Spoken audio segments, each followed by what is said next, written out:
When there's discomfort in your elbow, it can come a lot from the tight bicep. We do a lot of stuff with our bicep and we don't do as much with our tricep. So it could be a weak tricep and a tight bicep.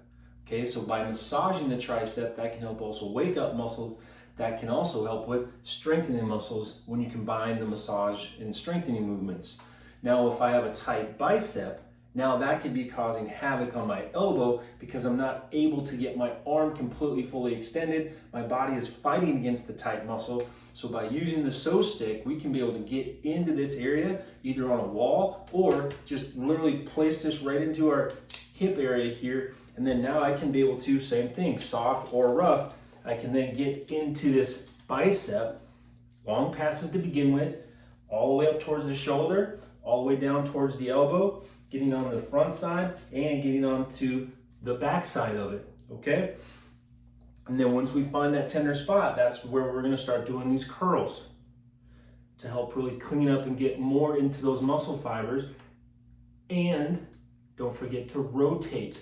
When we rotate, this moves the bicep. Rotational movements and elbow flexion here.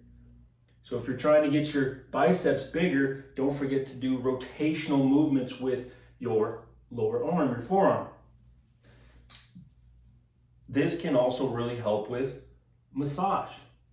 A lot of people forget about that part. Once you find the spot, stay on it, move, elbow, move, and then long passes. This can also help with bringing definition to your biceps, then your bicep can pop more. Same thing with tricep, same thing with any muscle in your body. By getting in there and cleaning it up, it's like the sculpture, going in, identifying those lines, cleaning them up. So give that a go, and I'll see you in the next video.